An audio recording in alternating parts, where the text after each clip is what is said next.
The live TV, सच सबसे आगे। नमस्कार, मैं हूं Iqbal Parvez. The live TV में आपका स्वागत है। भारतीय जनता पार्टी को तगड़ा झटका लगने जा रहा है। बीजेपी के वरिष्ठ नेता और राज्यसभा सांसद सुब्रमण्यम स्वामी पार्टी छोड़ने जा रहे हैं। ऐसी खबर आ रही है और ऐसे संकेत आ रहे हैं कि वो किसी भी समय बीजेपी को छोड़ सकते हैं। जी हां, ऐसा कयास लगाया जा रहा था। जिस तरह से वो नरेंद्र मोदी और अमित शाह की नीतियों के खिलाफ आवाज़ उठा रहे थे, ऐसा लग रहा था कि वो कभी भी पार्टी को छोड़ सकते हैं, क्योंकि वो इस सरकार से खुश नहीं थे। अब ये साफ होता हुआ नजर आ रहा है कि सुब्रमण्यम स्वामी भारतीय जनता पार्टी को छोड़ देंगे। अगर वो छोड़ देते हैं तो बीजेपी को यकीनन तगड़ा झटका लगेगा, क्योंकि बहुत ही बड़ी उनकी फैन फॉलोइंग है और बहुत ही एक वरिष्ठ नेताओं में से एक है सुब्रमण्यम स्वामी भारतीय जनता पार्टी के लिए। ये जो खबर आ रही है सोशल मीडिया पर भी घूम रही है, जो मैं तस्वीर दिखा रहा हूँ ट्विटर पर। जी हाँ, आप अगर स्क्रीन पे अपनी तस्वीर देखिए, जो पुराना जो उनका ट्विटर हैंडल था कुछ दिन पहले तक, उसमें उनके नाम के साथ लगा था Rajya Sabha member, union cabinet minister,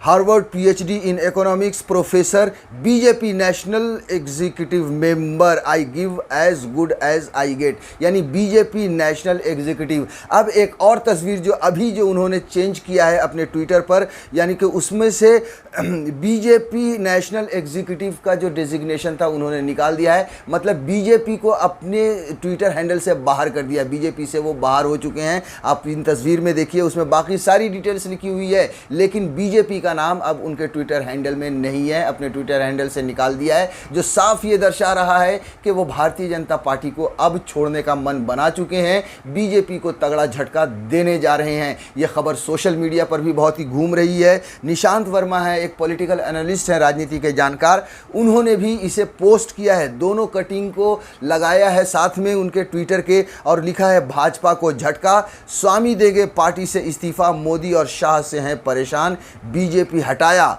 तो उन्होंने लिखा है निशांत वर्मा ने कि अमित शाह और मोदी से वो परेशान है। ये हकीकत है साथियों। अगर आप देखें उनके पिछले कुछ 4-5 सालों में कि किस तरह से नरेंद्र मोदी की सरकार के खिलाफ या उनकी नीतियों के खिलाफ पूरी तरह से मुखर होकर सुब्रमण्यम स्वामी बोलते रहे हैं। एकलौते ऐसे भारतीय जनता पार्टी के नेता हैं जिन्होंने एक तरह से आप समझ लीजिए कि देश हित में बात की है, नरेंद्र मोदी के तलवे नहीं चाटे हैं। आप देखिए, अगर कोरोना का जब मामला हुआ था तो इसी तरह से कोरोना के लिए मुखर होकर लगातार बोलते रहे और सरकार की आलोचना करते रहे। वैक्सीन की जब किल्लत हुई, ऑक्सीजन की जब तकलीफ हुई, तो सुब्रमण्यम स्वामी मुखर होकर बोलते रहे, सरकार की आलोचना करते रहे। उसके बाद आप देखिए कि चीन ने जिस तरह से हमलावर रहा है भारत पर और नरेंद्र मोदी की सरकार ने जिस तरह से छुपाने की कोशिश की है, उस पर भी लगातार मोदी सरकार को जो है निशाना बनाया है और लताड़ा सुब्रमण्यम स्वामी ने।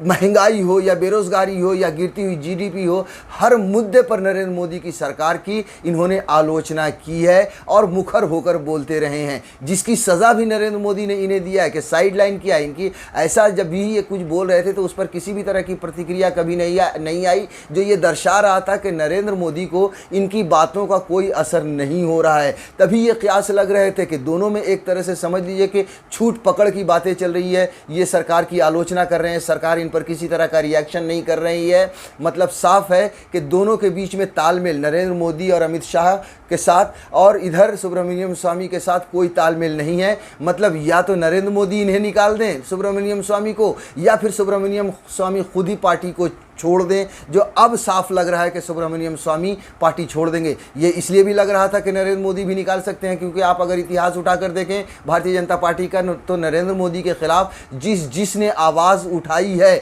उन सब को नरेंद्र मोदी ने बाहर का रास्ता दिखाया है। उसके अलावा आप देख लीजिए, चाहे वो शत्रुघ्न सिन्हा हो, नवजोत सिंह सिद्धू हो, कीर्ति आज़ाद, आप समझ लीजिए कि जब भारतीय जनता पार्टी के 5-6 नेता होते थे, उनमें से एक कीर्ति आज़ाद थे।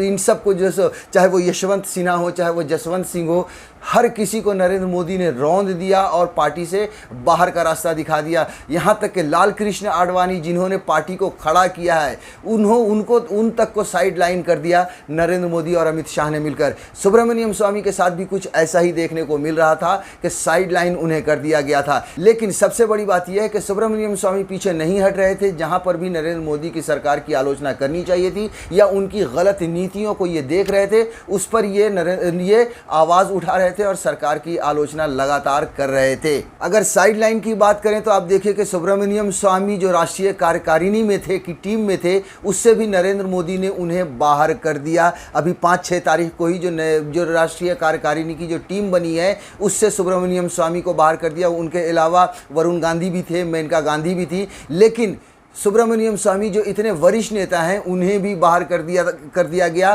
भारतीय जनता पार्टी की राष्ट्रीय कार्यकारिणी से। देखिए हर जगह पर यह खबर छपी थी कि अपनी सरकार की आलोचना करने वाले सुब्रमण्यम स्वामी हुए राष्ट्रीय कार्यकारिणी से बाहर। पार्टी नेता ही शेयर करने लगे फ़नी मीम्स, यानी कि इनको जलील तक किया गया, मतलब इनके फ़नी मीम्स तक शेयर किए गए साथियों, जब सुब्रमण्यम स्वामी को राष्ट्रीय कार्यकारिणी से बाहर किया गया। अब कौन थे वो बता देते हैं। चीन, पाकिस्तान सहित कई मुद्दों पर केंद्र की नरेंद्र मोदी सरकार को घेरने वाले भाजपा सांसद सुब्रमण्यम स्वामी को पार्टी की नई राष्ट्रीय कार्यकारिणी में शामिल नहीं किया गया है। राष्ट्रीय कार्यकारिणी में शामिल नहीं किए जाने पर भाजपा नेता भी ट्विटर पर फनी मीम्स शेयर कर राज्यसभा सांसद सुब्रमण्यम स्वामी पर तंज कसने लगे।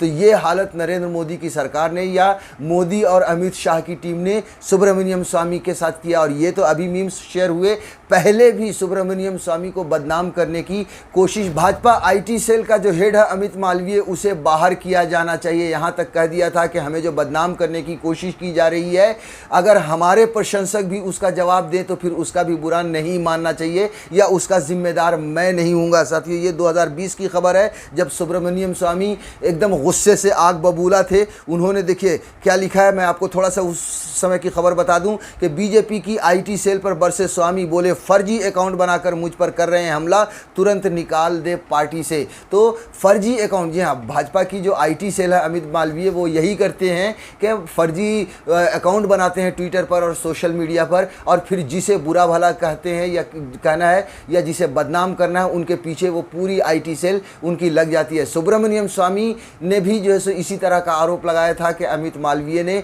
जो है सो फर्जी अकाउंट्स बनाकर उन पर हमले किए हैं, उन पर आरोप लगाए हैं या उन्हें बदनाम करने की कोशिश की है। थोड़ा सा आपको विस्तार से ये खबर बता दूं कि भारतीय जनता पार्टी के राज्यसभा सांसद सुब्रमण्यम स्वामी अपनी ही पार्टी के आईटी सेल पर बरस पड़े हैं। सुब्रमण्यम स्वामी की ओर से ट्वीट कर कहा गया कि बीजेपी की आईटी सेल फर्जी अकाउंट बनाकर मुझ पर हमला कर रही है, अगर मेरे समर्थक ऐसा शुरू कर दें तो उसके लिए मैं जिम्मेदार नहीं रहूंगा। सुब्रमण्यम स्वामी ने ट्वीट कर लिखा कि बीजेपी की आईटी सेल बेकार हो चुकी है, कुछ मेंबर फर्जी आईडी बनाकर मुझ पर हमला कर रहे हैं, अगर मेरे प्रशंसक ऐसा करने पर उतरे तो उसके लिए मैं जिम्मेदार नहीं रहूंगा। जैसे मुझ पर हमला करने के लिए बीजेपी को जिम्मेदार नहीं ठहराया जा सकता। तो इस तरह से लगातार आप देखिए कि सुब्रमण्यम स्वामी जहां एक तरफ मोदी और शाह की गलत नीतियों के खिलाफ आवाज़ उठाते रहे, मुखर होकर बोलते रहे, वहीं दूसरी तरफ मोदी और अमित शाह की जोड़ी ने इन्हें न सिर्फ साइडलाइन करने की कोशिश की है, बल्कि उनके आईटी सेल ने सुब्रमण्यम स्वामी को बदनाम करने की भी कोशिश की है। यही वजह है कि अब, और उसके बाद अभी देखिए राष्ट्रीय कार्यकारिणी से इन्हें बाहर कर ही दिया गया। यही वजह है कि अब सुब्रमण्यम स्वामी भारतीय जनता पार्टी को किसी भी समय छोड़ सकते हैं। किसी भी समय आप तक ये खबर आ सकती है कि सुब्रमण्यम स्वामी ने भारतीय जनता पार्टी को दे दिया झटका और पार्टी को छोड़ दिया। उन्होंने सबसे पहले ट्विटर से जो बीजेपी का जो ये लिखा हुआ था उसे बाहर करके ये संकेत भी दे दिए हैं। द लाइव टीवी, सच सबसे आगे।